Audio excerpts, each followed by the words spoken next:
ถิ่นการเมืองวันนี้ค่ะคุณอุรชัยสอนแก้วยังอยู่ในพื้นที่ภาคเหนือในจังหวัดเชียงใหม่นะคะไปตระเวนพูดคุยกับบรรดานักการเมืองนักวิชาการในพื้นที่5วันมาแล้วนะคะมีสัญญาณค่ะในการสู้ศึกเลือกตั้งจากทุกฝ่ายณวันนี้ที่ภาคเหนือเป็นอย่างไรพูดคุยกับคุณอุรชัยกันค่ะสวัสดีค่ะคุณอุรชัยค่ะสวัสดีค่ะคุณอุรชัย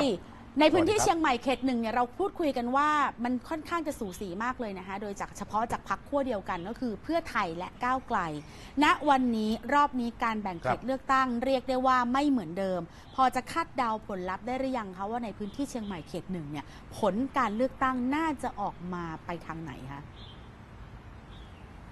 คุยกับทั้งว่าที่ผู้สมัครเขตหนึ่งแล้วก็อดีตสสเขตหนึ่ง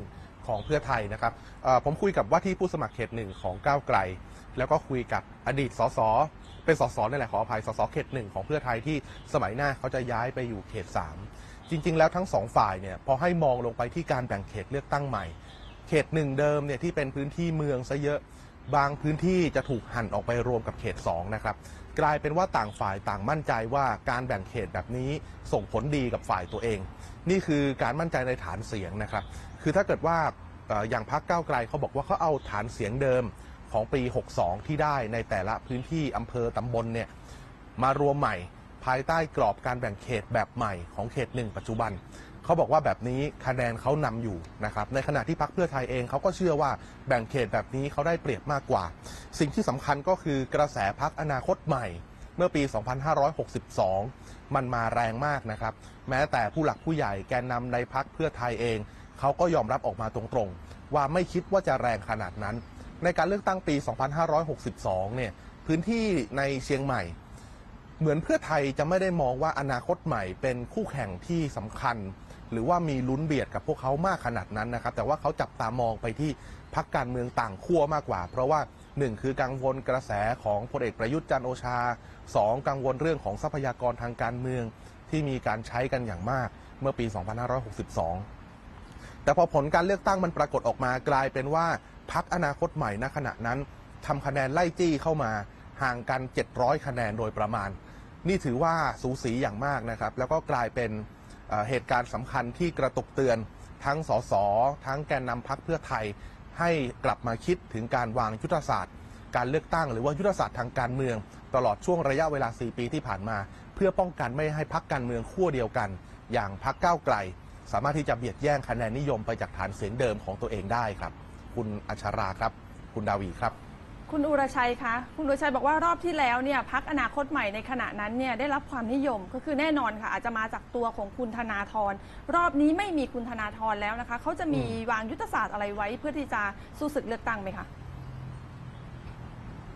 สิ่งนี้เนี่ยถ้ามองกันแม้แต่พรรคการเมืองที่อยู่ในขั้วเดียวกันหรือว่าพรรคการเมืองที่อยู่ต่างขั้วก็มองพรรคก้าวไกลในลักษณะที่ว่าเขาทำการบ้านแล้วก็ทำงานในสภาหนักนะครับทำงานในสภาหนักในที่นี้หมายความว่าวิธีการที่พวกเขาเข้ามาอภิปรายวิธีการที่พวกเขาเข้ามาใช้ในการโชว์การตรวจสอบมันเหมือนเป็นมิติใหม่ถ้าเป็นนักการเมืองยุคเดิมเขาก็จะมองว่าการประชุมสภาตั้งแต่สมัยรัฐบาลคุณยิ่งลักษณ์แล้วกระโดดมาเป็นการประชุมสภาสมัยรัฐบาลปัจจุบันมันมีสไตล์มันมีวิธีการสื่อสารแตกต่างกันนักการเมืองที่เป็นหน้าใหม่ๆจากพรรคก้าวไกลหรือพรรคอื่นๆที่ถือว่าเป็นคนรุ่นใหม่มาเป็นตัวชูโรงจะมีวิธีในการอภิปรายที่หลายคนใช้คำง่ายๆก็คือเน้นข้อมูลนำสถิตินำหลักฐานมากางแล้วอธิบายให้เห็นภาพนะครับนี่คือสิ่งที่พรรคการเมืองคู่แข่งพรรคการเมืองคู่เดียวกันอย่างเช่นเพื่อไทย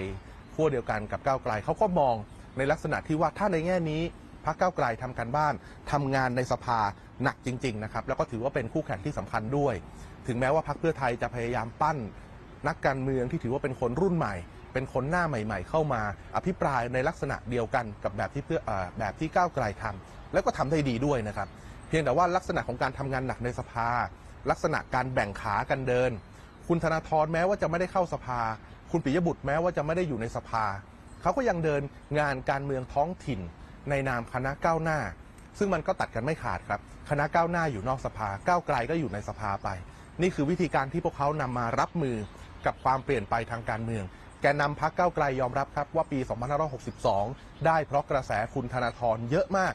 แล้วเขาก็ยอมรับว่าเขาต้องทำการบ้านเยอะเพื่อที่จะเอาเสียงสสกลับมาให้ได้ในการเลือกตั้งปีนี้ครับคุณอัชราคุณดาวีครับ ก้าวไกลยอมรับแบบนี้ค่ะสุดท้ายการเปลี่ยนแปลงทางความคิดเนี่ยมันจะส่งผลดีต่อฝ่ายไหนกันแน่โดยเฉพาะคู่แข่งจากขั้วเดียวกันนะคุณชัย จริงๆแล้วทุกๆพรรคปรับตัวนะครับ ถ้าเกิดเวลาที่เราเล่าว่าพรรคก้าวไกลตั้งแต่สมัยพรรคอนาคตใหม่ มีการวางยุทธศาสตร์ไว้ 12 ปี เพื่อหว่านเมล็ดพันธุ์ความคิดขายอุดมการณ์ของพวกเขาในระยะเวลา 12 ปีพรรคการเมืองคู่แข่งไม่ได้อยู่นิ่งแน่นอนครับเวลาคนนึกถึงพรรคก้าวไกลเวลาคนนึกถึงพรรคอนาคตใหม่ก็จะนึกว่าเป็นนักการเมืองจะคิดถึงนักการเมืองรุ่นใหม่ๆเป็นคนหน้าใหม่ที่เดินหน้าเข้ามาเพียงแต่ว่าพรรคอื่นขยับเหมือนกันถ้าเราจำกัดเฉพาะในพื้นที่เชียงใหม่ที่ผมอยู่นะครับพรรคเพื่อไทยมีความพยายามเปลี่ยนแปลงเยอะการสลับเอาคุณทัศนีบุรณุปกรณ์จากเขต1เดิมที่ชนะแบบสูสีเมื่อการเลือกตั้ง4ปีที่แล้วไปลงเขต3แล้วสลับเอาเขต3ซึ่งเป็นคนรุ่นใหม่กว่ามาลงในพื้นที่เขต1นี่เป็นสัญญาณที่ชัดเจนครับว่าเป็นการปรับเปลี่ยนเชิงยุทธศาสตร์ไม่ใช่การปรับเปลี่ยนในแง่ของทางการเมืองพื้นที่อะไรเป็นเรื่องการรับมือกระแสของพรรคก้าวไกลโดยเฉพาะนะครับแม้ว่าในพื้นที่เขตอื่นที่เราเห็นว่ามีนักการเมืองที่เป็นทายาททางการเมืองรุ่นใหม่ก้าวขึ้นมาเยอะอันนั้นจะเป็นเรื่องของการผลักใบก็ตามแต่ว่ามันก็เป็นการผลักใบที่มาพอดิบพอดีกับการรับมือกับกระแสคนรุ่นใหม่ที่พรรคก้าวไกลหรือว่าย้อนไปถึงพรรคอนาคตใหม่นำมาตั้งแต่4ปีที่แล้วนะครับเมื่อสุดสัปดาห์ครับผมได้พูดคุยกับอาจารย์ธเนศเจริญเมืองอาจารย์ท่านเป็นนักรัฐศาสตร์จากมหาวิทยาลัยเชียงใหม่นะครับติดตามความเปลี่ยนแปลงทางการเมืองนี้อย่างต่อเนื่องเป็นคนเชียงใหม่ที่ผ่านมาแล้วหลายยุคสมัยนะครับได้เห็นทั้งความรุ่งเรืองของพรรคไทยรักไทยได้เห็นการเข้ามาบริหารงานพรรคเพื่อไทยได้เห็นการเข้ามาของพรรคการเมืองปัจจุบันและการเกิดขึ้นของคนรุ่นใหม่วิธีการคิดวิธีการที่คนรุ่นใหม่ใช้รับสื่อทางการเมืองนี่คือสิ่งหนึ่งเป็นปัจจัยที่จะเปลี่ยนไปนะครับอยากจะให้ฟังมุมมองอาจารย์ธเนศนะครับว่าอาจารย์ฝากอะไรไว้ถึงว่าที่ผู้สมัครสสและผู้มีสิทธิ์ออกเสียงเลือกตั้งในปีนี้ครับสำหรับผู้ลงกับผู้ใช้สิทธิ์นะครับเลือกพรรคเลือกองค์กรที่มีคิดว่ามีอุดมการณ์มีความชัดเจนในการหาเสียงแล้วก็มีวิธีข้อเสนอรูปธรรมที่คุณคิดว่าประทับใจคุณนะครับแล้วเมื่อลงคะแนนแล้วเนี่ยต่อจากนี้แล้วนะเราก็หวังว่าวิธีการนับคะแนนประเด็นที่2จะสุจริตยุติธรรมโปร่งใสไม่ใช่ว่าเมื่อกี้ไปยืนดูคะแนนหน่วยนี้เป็นอย่างนี้พอไปอีกที่หนึ่งประกาศมันเปลี่ยนไปต้องมีปัญหาละนะครับต้องดูแลช่วยกันสอดส่องความสะอาดสุจริตเรียบร้อยในการนับคะแนนเสร็จแล้วพอตั้งรัฐบาลนะครับก็อาจจะมีไม่ใช่อย่างที่คุณคิดแต่ขอให้มั่นใจนะครับต้องมีฝ่ายประชาธิปไตยเข้าไปผลักดันเพื่อการเปลี่ยนแปลงจะเป็นรัฐบาลก็ขอให้ทำงานให้ประชาชนถ้าเป็นฝ่ายค้านก็ยืนหยัดในหลักการที่คุณเคยเสนอมาตลอดแล้วสุดท้ายนะฮะก็คือขอให้ระบบการเมืองที่เรารักคือ4ปีเลือกมั่นคงแข็งแรงแต่ต่อจากนี้ไปจะผลักดันรัฐธรรมนูญแก้ไขบางมาตราไหมและที่2ก็คืออย่าให้ได้มีรัฐประหารอีกขอให้รัฐประหารพ.ศ. 2557เป็นครั้งสุดท้ายในประวัติศาสตร์ไทยคุณวรชัยพูดถึงเพื่อไทยพูดถึงก้าวไกลแล้วพรรคการเมืองอื่นๆเดี๋ยวเขาจะน้อยใจนะคะในพื้นที่จังหวัดเชียงใหม่หรือพื้นที่ภาคเหนือนี้มีการขยับขับเคลื่อนของพรรคการเมืองอื่นๆที่น่าจะมีโอกาสเจาะพื้นที่ภาคเหนือได้บ้างไหมคะถ้าในภาพรวมพื้นที่ภาคเหนือนะครับที่จังหวัดพะเยาพรรคพลังประชารัฐเชื่อกันว่าน่าจะแลนสไลด์เหมาทั้ง3เขตในจังหวัดพะเยาได้ในพื้นที่เขต2เดิมที่พรรคเพื่อไทยเขาครองอยู่เมื่อปี 2562ตอนนี้มีการขยับเอาสสเขตไปอยู่ปาร์ตี้ลิสต์แล้วตัวคนใหม่ที่เข้ามาเนี่ยอาจจะอยู่ในระดับที่สูสีมากทำให้ทางพลังประชารัฐโดยร้อยเอกธรรมนัสเขาก็มั่นใจถ้าในพื้นที่จังหวัดเชียงใหม่ผู้หลักผู้ใหญ่หรือว่านักการเมืองอาวุโสในพรรคเพื่อไทยเขาก็มองว่าในอดีตที่ผ่านมาเขามองพรรคการเมืองต่างขั้วเป็นคู่แข่งไม่ว่าจะเป็นอย่างที่ผมบอกไปในแง่ของกระแสนิยมตัวนายกประยุทธ์ไม่ว่าจะเป็นเรื่องของการใช้ทรัพยากรอะไรลักษณะนี้เพียงแต่ว่ารอบนี้เขารู้สึกว่าเขามองคู่แข่งถูกตัวแล้วนั่นก็คือพรรคก้าวไกลเพราะฉะนั้นโอกาสที่พรรคการเมืองอื่นนอกเหนือจาก2พรรคนี้จะสอดแทรกเข้ามาในจังหวัดเชียงใหม่จึงเป็นเรื่องที่ค่อนข้างยากนะครับส่วนภาคเหนือตอนล่างภาคกลางตอนบนอย่างที่เราได้เห็นในแผนที่ที่ผมให้ดูไปเมื่อวันศุกร์แผนที่ผลการเลือกตั้งปี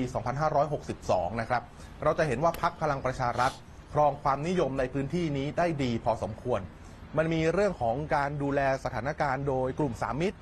ที่เขาก็อยู่ในภาคเหนือตอนล่างภาคกลางตอนบนเหมือนกันนี่ก็กระจายอิทธิพลเข้าไปได้เพียงแต่การเลือกตั้งปี 62 เนี่ยต้องยอมรับว่าถ้าพรรคอนาคตใหม่ได้เยอะเพราะกระแสคุณธนาธรพรรคพลังประชารัฐก็ได้เยอะเพราะกระแสพลเอกประยุทธ์จันทร์โอชาด้วยเหมือนกันคำถามคือกระแสที่ว่าของพลเอกประยุทธ์มันจะยังอยู่ดีหรือเปล่าในสถานการณ์ปัจจุบันโดยเฉพาะอย่างยิ่งพลเอกประยุทธ์ไม่ได้เกาะเกี่ยวเชื่อมโยงกับพรรคพลังประชารัฐแล้วพรรคที่พลเอกประยุทธ์ไปร่วมงานด้วยจะมีลุ้นแค่ไหนในพื้นที่ที่เป็นนอกเขตอิทธิพลอย่างภาคใต้โดยเฉพาะในพื้นที่ภาคเหนือซึ่งเป็นเขตอิทธิพลหลักของคู่แข่งทางการเมืองที่สำคัญครับคุณอัชราคุณดาวีครับขอบคุณค่ะ ขอบคุณ ชัย คุณวร ค่ะ ชัยค่ะ จากพื้นที่ภาคเหนือเราไปพื้นที่ภาคใต้กันบ้างนะคะการเลือกตั้งครั้งหน้าเนี่ยในพื้นที่ภาคใต้อีกจังหวัดที่ต้องจับตาก็คือจังหวัดสงขลาค่ะมีทั้งหมดด้วยกัน3เขตนะคะ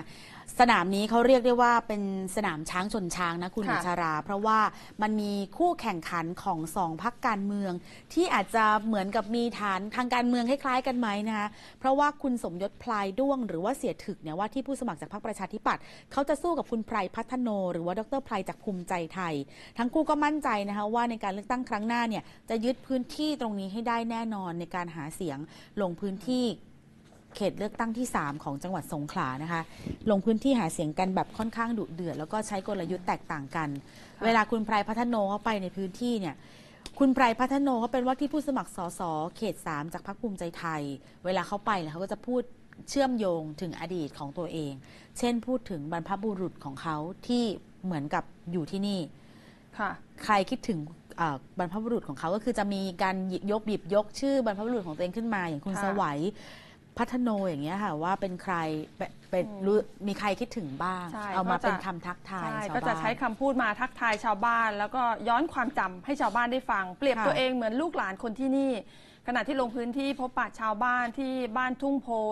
ตำบลทุ่งขมิ้นอำเภอนาหม่อมเนี่ยค่ะก็แนะนำตัวแล้วก็แนะนำนโยบาย พูดคุยกับชาวบ้านแบบกลุ่มเล็กๆ ในช่วงเย็นๆรับฟังปัญหาแล้วก็เสียงสะท้อนจากชาวบ้านที่ต้องการให้พรรคภูมิใจไทยเนี่ยเข้ามาแก้ไขปัญหา ไม่ว่าจะเป็นเรื่องของปากท้องการประกอบอาชีพราคาพืชผลทางการเกษตร แล้วก็มีปัญหาอื่นๆด้วยนะคะ ซึ่งนายไพรนี่บอกว่าการลงพื้นที่พบปะชาวบ้านในชุมชนต่างๆเนี่ยตัวเขาจะเน้นลงพื้นที่ด้วยตัวเอง เพื่อนำเสนอนโยบายให้กับชาวบ้านได้รับรู้โดยตรง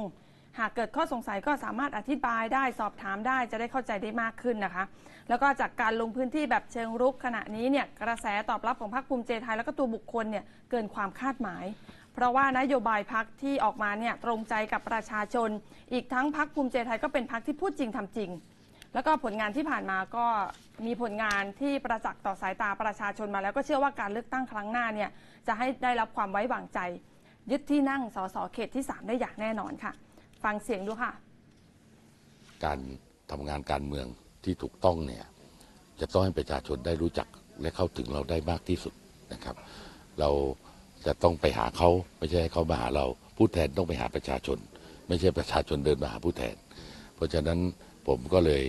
ใช้วิธีการนี้มาโดยตลอดในช่วงเวลาที่เล่นการเมืองจะเห็นได้ว่าตั้งแต่ลงสสครั้งแรกปี 2539 ครั้งที่ 2 ปี 2544 ปี 47 มาลงนายกเทศมนตรีนครหัดใหญ่เนี่ยผมก็ใช้วิธีนี้มาโดยตลอดเพียงแต่ว่าสถานการณ์ในเชิงพื้นที่มันต่างกัน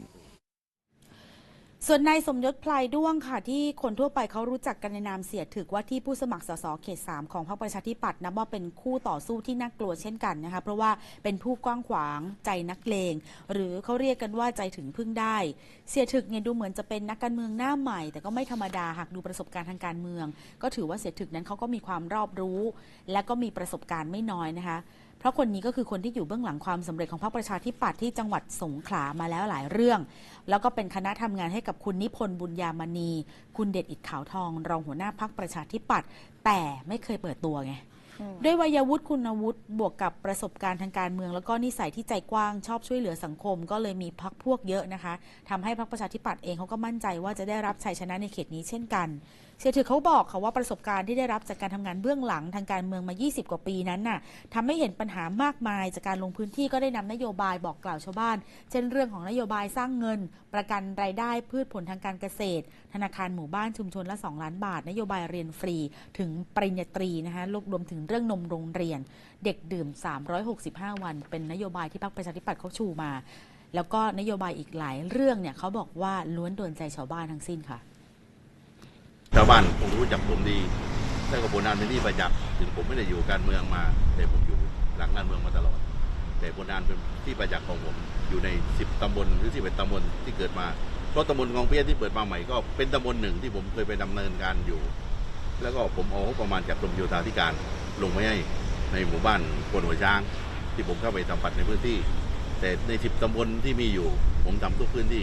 ถึงผมไม่ได้เป็นนักการเมืองมาก่อนแต่ผมทำพื้นที่ให้พี่น้องประชาชนดูได้เลยว่าผลงานของผมมีอยู่จริงหรือเปล่าสำหรับการเลือกตั้งพื้นที่เขตที่ 3ไม่ใช่มีแค่2 พรรคนะคะคุณดาวียังมีพรรคการเมืองอื่นเช่นพรรคเพื่อไทยพรรคก้าวไกลชาติพัฒนากล้าก็เปิดตัวว่าที่ผู้สมัครสสของตัวเองเหมือนกันขึ้นป้ายแล้วนะคะลงชิงชัยในเขตนี้เช่นเดียวกันแล้วก็ติดป้ายนะคะสร้างสีสันนะคะลงพื้นที่ไม่ต่างกับวันเลือกตั้งเลยนะคะสงขลาเดิมเนี่ยมี8 เขตการเลือกตั้งครั้งนี้ปี 2566 น่าจะมี 9 เขตด้วยกันนะคะก็อีกหลายเขตก็น่าจับตาเหมือนกันแต่วันนี้คือกลุ่มการเมืองเจาะพื้นที่ในเขต 3มาฝากคุณผู้ชมกันหลังจากนี้ก็จะมีหลายพื้นที่โดยเฉพาะพื้นที่ที่เรียกได้ว่าเป็นศึกช้างชนช้างนะมาฝากคุณผู้ชมอีกนะคะในช่วงทั่วถิ่นการเมือง